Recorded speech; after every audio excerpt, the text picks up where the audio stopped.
செம்மையின் பெருமை.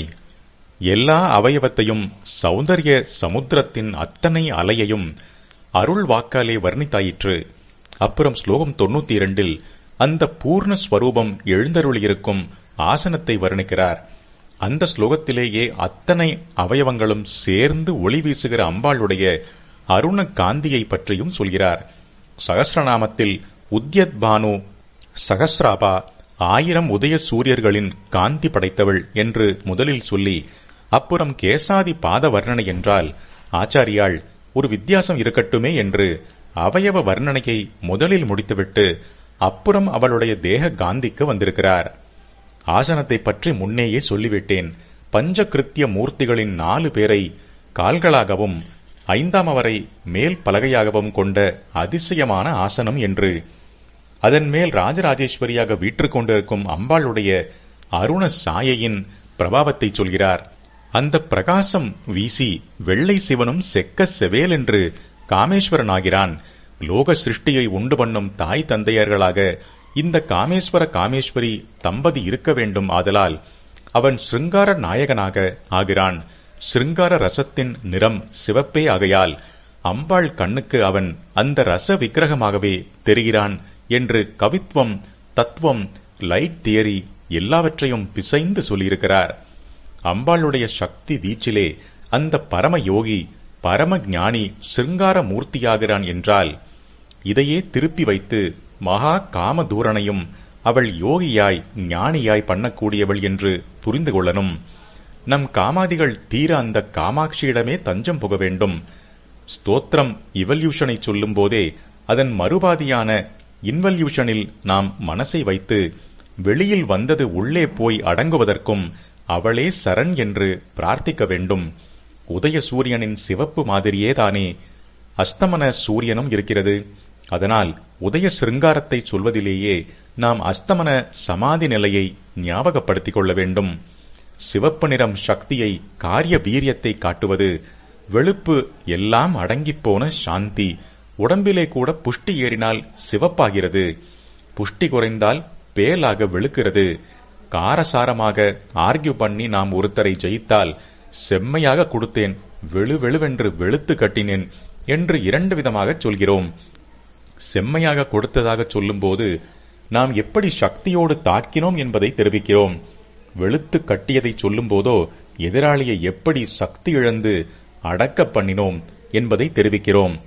அம்பாளோ வெள்ளை சிவனையே சிவப்பாக ஆக்கி காரிய பிரபஞ்சத்தை அவனோடு சேர்த்து நடத்துகிறாள். சிருங்கார சிவப்பு இருக்கட்டும், கருணையின் சிவப்பே நமக்கு வேண்டியது. இந்த சிருங்காரம் உண்டானதே இதனால் சிருஷ்டியாகிற லோகத்திடம் பிற்பாடு கருணை காட்ட வேண்டும் என்பதற்காகத்தான். அத்விதீய பிரம்மத்திற்கு அன்பு காட்டணும் என்ற எண்ணமே முதலில் வந்தது. அன்பு காட்ட ஆள் வேண்டுமே என்பதற்காகவே லோகத்தை சிருஷ்டி செய்ய நினைத்தது. தாய் தந்தையராக இருந்து அந்த சிருஷ்டியை பண்ணி விளையாடுவோம் என்றே சிருங்கார மூர்த்தியை உண்டாக்கிற்று. ஒரே அன்புதான் சாந்த வெள்ளை. அதிலிருந்து சிவப்பாக முதலில் பிரிவது அதுதான். சிவசக்திகளான சதிபதி என்னும் போது அந்த அன்புக்கு சிருங்காரம் என்று பெயர். சிருஷ்டியிடத்தில் காட்டும்போது அதுவே கருணை எனப்படுகிறது. நமக்கு வேண்டியது அந்த கருணைதான். மதுரமான மாம்பழத்தில் இருந்து பரம கசப்பான பாகல் வரையில் நன்றாக பழுக்கிற போது, கனிகிற போது அவள் சிவப்பாக்கி விடுகிறாள். நமக்கும் அவளுடைய கருணை செம்மை அப்படி மனசை பழுக்க வைத்து மனச்செம்மை தர வேண்டும். சிருங்கார சிவப்பில் இருந்து காருண்ய சிவப்புக்கு நானே ஏதோ மேதாவித்தனத்தால் நீட்டிவிட்டேன் என்று நினைத்துக் கொள்ள வேண்டாம். அடுத்த ஸ்லோகத்திலேயே ஆச்சாரியாலே சொல்லியிருப்பதைத்தான் சொன்னேன். ரொம்ப அழகாக சொல்லணியோடு பாடியிருக்கிறார். ஜெயதி கருணா காசித் அருணா ஜெகத்ராதும் சம்போர் ஜெயதி கருணா காசிதருணா. ஜெகத் லோகத்தை திராதும் ரட்சிப்பதற்காகவே சம்போ அசையாத சிவனின் கருணா கருணையானது, காசித் வர்ணாதீனமான அருணா அருண சிவப்பு அம்பாளாகி ஜெயதி வெற்றியோடு விளங்குகிறது. லோகானுகிரகத்திற்காகவே அந்த வெள்ளை சிவன் கருணை சக்தியான அருணா என்ற அம்பாளாகி வெற்றியோடு திக்விஜயம் செய்து கொண்டிருக்கிறது. இங்கே சிவசக்தி அத்வைதம் வந்துவிடுகிறது. சந்திரனை வாசனை பாண்டமாக சிருங்காரமாகச் சொன்னார். அப்படி தம்பதியில் பத்னியாயிருப்பவளுக்கு குளிர்ச்சியாக பன்னீரில் கஸ்தூரி, பச்சை கற்பூராதி வாசனை திரவியங்கள் கிண்ணத்தில் போட்டு வைத்து உபசாரம் பண்ணுவது வழக்கம். அந்த மாதிரி அம்பாளுக்கு வைத்திருக்கும் பன்னீர் கிண்ணந்தான் தளதளவென்று சீத நிலா ரொம்பியுள்ள சந்திரன் என்று நூதனமாக கல்பனைகள் பண்ணி அடுத்த ஸ்லோகம் 94 செய்திருக்கிறார். சந்திரன் என்பது அம்பாளுக்கான பன்னீர் கிண்ணம்தான். சந்திரனில் களங்கம் என்று கருப்பு திட்டை சொல்கிறோமே, அதுவும் வாஸ்தவத்தில் அந்த பன்னீரில் போட்டிருக்கும் கஸ்தூரிதான். ஒவ்வொரு கலையாக தினமும் சந்திரனில் பிரகாசம் வளர்கிறது என்று நாம் சொல்வது அதில் செதில் செதிலாக கற்பூரம் சேர்ந்திருப்பதுதான். அம்பாள் தினம்தோறும் அவற்றை உபயோகிக்க கிண்ணம் காலியாவதும் பிரம்மா அவற்றை ரெப்ளனிஷ் பண்ணுவதுமாக குறைந்தது இட்டு நிரப்புவதுமாக நடக்கிறது என்று விசித்திரமாக கல்பனை பண்ணியிருக்கிறார். எதற்காக இப்படி ஒரு கல்பனை என்றால், பார்வதி பரமேஸ்வரர்களுக்கு கல்யாணம் பண்ணி பார்த்து சந்தோஷப்பட்டது முக்கியமாக பிரம்மாதான். அதனாலேயே திருக்கல்யாணத்தோடு வரும் உற்சவத்தை பிரம்மோற்சவம் என்பது. இங்கே தம்பதியாக சொல்லி முடிக்கும்போது அவரை எப்படியாவது கொண்டு வரணும் என்று ஆச்சாரியாளுக்கு. அதோடு நிர்குண பிரம்மம் இந்த பஞ்ச கிருத்திய தம்பதியான நிலையிலே முதல் கிருத்தியமான சிருஷ்டியே விசேஷமாக தெரிகிறது என்றால், அந்த சிருஷ்டிக்கென்றே தனி அதிகாரியாக இருக்கிற பிரம்மாவுக்கும் ஸ்தோத்திரத்தில் சிறப்பு செய்யணும் தானே. அதோடு வர்ணனை ஆரம்பத்தில் சந்திர கேசரியாகத்தானே சொன்னார். அவளே சந்திரமண்டல வாசினியும் ஆச்சே. சந்திர சம்பந்தம்தானே அவளுக்கு ஜாஸ்தி. அப்படி இருக்க முந்தின ஸ்லோகத்தில் அவளை அருணா என்று சூரிய சாரதையின் பேரில் சொன்னதோடு விட்டுவிட்டால் சரியில்லை. சந்திரனுக்கு என்றே ஒரு முழு ஸ்லோகம் பண்ணி கொடுக்கணும் என்றே இப்படி ஒரு கல்பனை செய்திருக்கிறார். சுமங்கலியை சுவாசினி என்பது, அதாவது அவளுடைய வாசனை பாண்டமாக சந்திரனை சொல்லி ஏற்றம் கொடுத்து விட்டார். சந்திரன் அவளுக்கு ஒரு ஜிண்டான் மாத்திரை சிமிழ் என்றால் அவள் எவ்வளவு பெரியவளாக இருக்கணும் என்று யோசிக்க வைக்கிறார். ஆச்சாரியாள் விடுக்கும் எச்சரிக்கை. ஆச்சாரியாளுக்கு ஜனங்களின் மனசு தப்பான வழியில் திரும்ப இடமே கொடுக்கக்கூடாது என்பதில் ஒரு தாயாருக்கு மேலே அக்கறை உண்டு. அதனால் சிருங்காரத்தை சொல்லிவிட்டோமே, அதை ஜனங்கள் விகல்பமாக எடுத்துக்கொண்டு தப்பில் போய்விடப் போகிறார்களே என்று விசாரம் உண்டானார் போல் இருக்கிறது. இன்னொரு விசாரம், ஸ்ரீசக்கர உபாசனை ரொம்ப ஜாக்கிரதையாக பண்ணணும் சாஸ்திரஜாள் என்கிறவர்கள் பயமுறுத்தினாலும் அதிலே பிராணஸ்தானத்திலே பஞ்ச பிரம்மாசனையாக இருக்கிற அம்பாளே பதியோடு சிருங்காரமா, நாம் எல்லார்கிட்டேயும் கருணையாக இருக்கத்தானே இவர் ஆச்சாரியால் பாடியிருக்கார். அதனாலே பயந்துண்டு இப்படி நியமம்னு ஜாக்கிரை பண்ணிண்டுதான் யந்திராராதனை ஸ்ரீசக்கர உபாசனை செய்யணும். இல்லாம ஈஸியா அம்மா அப்பாவுக்கு நம்ம மனசுப்படி முடிஞ்சதை தெரிஞ்சதை பண்ணலாமே என்று ஜனங்கள் ஆரம்பித்துவிடப் போகிறார்களே என்றும் ஆச்சாரியால் கவலைப்பட்டிருப்பார் போல் இருக்கிறது. நியமம் என்று விசேஷமாக இல்லாமல் அம்மா அப்பா என்று பிரேமையின் பேரிலும் உபாசிக்கலாம்தான். ஆனால் அப்போது யந்திரம் கூடாது, மந்திரங்களையும் ஆவாகனாதிகளுக்கு இழுக்கக்கூடாது. ஏதோ ஒரு படத்தை வைத்து 4 பூ நாமாவை சொல்லி போட்டு பஜனை கீர்த்தனை பாடுவது என்று வழிபட்டு விடலாம் என்றது உண்மையான பிரேமை பொங்கிக் கொண்டு வராமல், ஆனாலும் விதிப்படி பூஜை பண்ண இஷ்டம் இல்லாததால் ஏதோ நமக்கு அப்படியே பகவத் பிரேமை பொங்கிக் கொண்டிருக்கிற மாதிரி வைத்துக்கொண்டு ஒரு மேம்போக்கான பிரேமையிலேயே உபாசிக்கிற போது ஏதோ கொஞ்சம் வழிபட்டுவிட்டு சாரம் ஒன்றும் உள்ளே போகாமல் விட்டுவிடுவதாகவே தான் இருக்கிறது. ஒரு விதிமுறைக்கு நியமத்துக்கு கட்டுப்பட்டு பூஜை பண்ணும் மனப்பான்மை இல்லாத போது ஸ்ரீயந்திரா பூஜை கூடாது. ந ஸ்ரேயோ நியமம் வினா, நியமம் இல்லாவிடில் ஸ்ரேயசில்லை என்பது மாத்திரமில்லாமல் நியமம் தப்பினால் விபரீதமே ஆகுகிற யந்திர ஆராதனைக்கு யார் வேணாலும் போய்விடக்கூடாதே. அசட்டுத்தனமாக ஜனங்கள் அப்படி போய் கஷ்டப்படப் போகிறதுகளே என்று ஆச்சாரியால் நினைத்திருக்கிறார். ஸ்தோத்திரத்தை முடிக்கிற கட்டத்திற்கு வந்துவிட்டார். ஆனால் முறைப்படி உபாசனை பண்ணினால் என்ன பலன் என்று சொல்வதற்கு முன்னாடி முறைதவறி பண்ணி விபரீதத்தை சம்பாதித்துக் கொள்ளாமல் வான் பண்ண நினைத்திருக்கிறார். 2 தினசில் முறை தவறலாம். முதல் செக்ஷனில் முக்கியத்துவம் கொடுத்துச் சொன்ன யந்திர ஆராதனையில் நியம நிஷ்டைக்கு லாயக்கு இல்லாதவர் போய் கஷ்டத்தில் மாட்டிக்கொள்வது ஒன்று. 2ஆம் செக்ஷனில் சொன்ன திவ்ய தாம்பத்திய உறவை ஏதோ நாவல் சினிமா கோரிக்கை மாதிரி எடுத்துக்கொண்டு குளிக்கப் போய் சேற்றை பூசிக்கொண்ட கதையாக பண்ணிக்கொள்வது ஒன்று. ஆச்சாரியாள் காலத்து மனுஷியாள் எது சரியான அப்ரோச்சோ அப்படித்தான் போயிருப்பார்கள் என்றாலும் கூட தப்பு அப்ரோச்சுக்கு இடம் கொடுக்காமல் எச்சரித்து வைத்து விடுவது நல்லது என்று ரொம்பவும் பொறுப்போடு நினைத்திருக்கிறார். அப்போதை விட வியவஸ்தைகள் கெட்டுப்போய் எதையும் மனம் போகிறபடி அர்த்தம் பண்ணிக்கொள்ளும் துர்தசை இப்போது ஏற்பட்டிருக்கிறது. ஆனால் இப்பவும் கூட இந்த மாதிரி ஒரு ஸ்தோத்திர பாராயணம் என்று போகிறவர்களில் பெரும்பாலானோர் இந்த விஷயம் ஒன்றிலாவது சுத்தமான கண்ணோடுதான் பார்த்து கொண்டு போகிறார்கள். ஆனாலும் பெரும்பாலோர் என்றுதான் சொன்னால் சொல்ல முடிகிறதே தவிர எல்லாரும் என்று சொல்ல யோஜனையாய்த்தான் இருக்கிறது.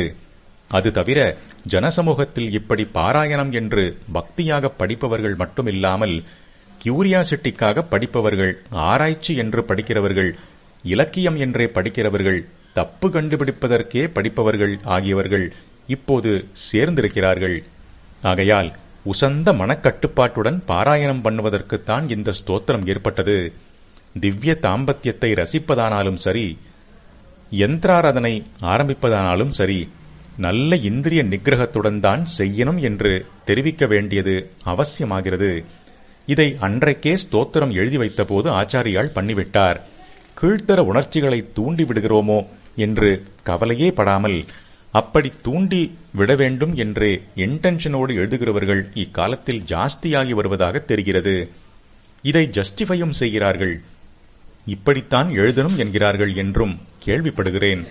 ஒருத்தர் ஜனங்கள் மனஸ் தப்பி போக பண்ணுவதற்கு காரணமாக இருந்துவிட்டால், தப்பு பண்ணும் ஜனங்களுக்கு பாபம் ஏற்படுகிறது என்றால், காரணமாக தூண்டிக் கொடுத்த அவருக்கு மகா பாபமே காத்து கொண்டிருக்கிறது என்று புரிந்து கொள்ளாததால் இப்படி பண்ணி வருகிறார்கள்.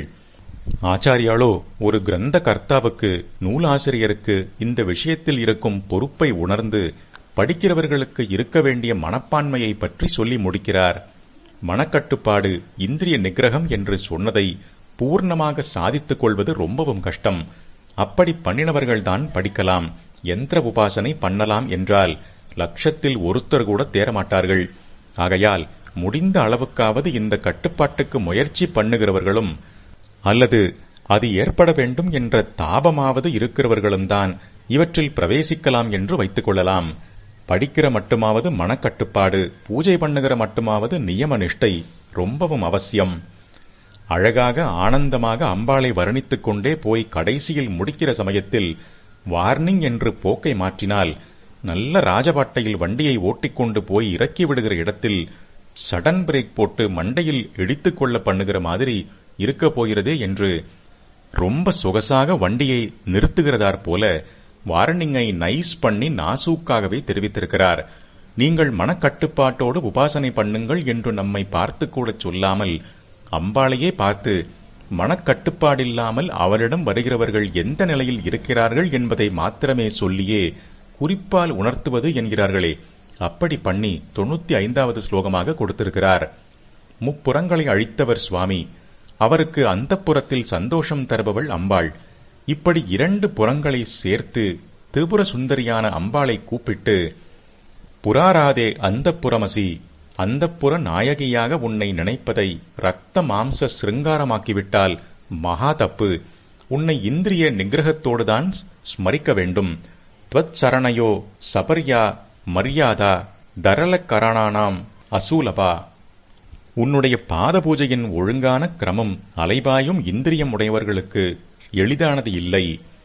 இப்படி சொல்லி, அதனால்தான் இந்திரிய நிகிரகம் போதாத இந்திராதி தேவர்களும் அந்த புறத்திற்கு ரொம்ப ரொம்ப எத்தனையோ கோடி யோஜனை, யோஜனை என்றால் 8-9 மைல், அப்படி எத்தனையோ கோடி யோஜனை தள்ளியே நிற்கிறார்கள் என்கிறார். நவாவரண ஸ்ரீசக்கரத்தில் 9வதாக உள்ளே நடுமத்தியில் இருக்கிற சர்வானந்தமய சக்கரத்தில் அம்பாள் பதியோடு ஆனந்தமாக இருந்து கொண்டிருக்கிறாள் என்றால், அதில் இருந்து ஒவ்வொரு ஆவரணமாக கோடி கோடி யோஜனை தள்ளி முதல் ஆவரணம் இருக்கிறது. அதுதான் அம்பாள் ராஜதானியின் வெளிக்கொடி காம்பவுண்டு. ஒரு காம்பவுண்டு இல்லை, 3 சதுரமான காம்பவுண்டுகள். அது ஒவ்வொன்றிலும் ரொம்ப தள்ளி இருக்கும். முதல் காம்பவுண்டில் அனிமாதி சித்திகள் தேவதா ரூபத்தில் இருக்கிறார்கள். 9 ஆவரணங்களிலும் அநேக தேவதைகள் இருக்கிறார்கள். ஒவ்வொரு தேவதையும் மகாராஜ்ஞியான மகாராணியான அம்பாளுக்கு அடங்கிய அதிகாரியாக உபாசகர்களுக்கு ஒவ்வொரு இனத்தில் அனுகிரகம் பண்ணும் சாக்ஷாத் அந்த அம்பாள் தரும் மோட்ச அனுகிரகம்தான் வேண்டும் என்று இருப்பவர்களும், சிருஷ்டி லீலையில் அம்பாள் எப்படியெல்லாம் நவநவமாக எல்லையே இல்லாமல் விஷயங்களை விரித்து வைத்திருக்கிறாள் என்று நாடக ரசத்தை அவளுடைய நினைப்போடு சேர்த்து சேர்த்து ரசிப்பதற்காக நவாவரண பூஜை என்று அந்த பெரிய தேவதா பரிவாரத்தில் இருக்கும் ஒருத்தரும் விட்டு போகாமல் பூஜை பண்ணுவார்கள். பக்தி ரசத்தோடு சேர்ந்த நாடக ரசம். ஆனாலும் பக்தி நாடகம் என்பதால் ஈஸி கோயிங்காக பண்ணலாம் என்று விடாமல், அதிலேயும் கராராக இப்படி மந்திரம், இன்னின்ன உபச்சாரம் என்ற தர்ம லீலை, சட்ட லீலை எல்லாவற்றையும் அந்த உபாசகர்கள் முறை தப்பாமல் அனுசரிப்பார்கள். பிரசிடென்ட்டுக்கு பார்ட்டி வைத்தால் அவரோடு நிற்காமல் மந்திரிகள், எம்பிக்கள், ஆபீசர்கள், அவருடைய PA, கார் டிரைவர், வாசல் காக்கிற தர்வான் வரைக்கும் எல்லாரையும் இன்வைட் பண்ணுவது உண்டோ இல்லையோ? இந்த பரிவாரங்களாலும் நமக்கு ஒவ்வொரு நல்லது பண்ண முடியும். அதற்கான அத்தாரிட்டி அவர்களுக்கு அந்த பிரசிடென்ட்டே கொடுத்திருக்கிறார். ஆனால் அவரையே தெரிந்தவர்களுக்கு இவர்களிடம் போய் நிற்கணும், இவர்களை உபச்சாரம் பண்ணணும் என்று இல்லை. அப்படி இருந்தும் பார்ட்டி என்றால் அவர் வைத்த சர்க்கார், அவர் செய்த ஏற்பாடு என்ற மரியாதைக்காக எல்லாரையும் கூப்பிட்டு உபசரிப்பது. அப்படி அவளே கதி என்று இருப்பவர்களும் சுற்று தேவதை ஒன்று விடாமல் நவாவரண கிரமத்தில் பூஜை பண்ணுவது, பிரசிடென்ட் வரை போகாமல் ஒரு மந்திரியிடம் போய் ஒரு லைசென்ஸ், ஒரு எம்பியிடம் போய் ஒரு அட்மிஷன் என்றும் நிற்பவர்கள் இருக்கிறார்கள். தங்களை ஹிம்சிக்கிற ஒரு போக்கிரியை மிரட்டி வைப்பதற்காக அவருடைய தர்வானிடங்கூட போய் உதவி கேட்கலாம். இவர்களெல்லாம் லிமிடெட் அத்தாரிட்டி உள்ளவர்கள்தான். பிரசிடென்ட் தான் அத்தனை அத்தாரிட்டியும் உள்ளவர். முழு பவரும் அவரிடம்தான்.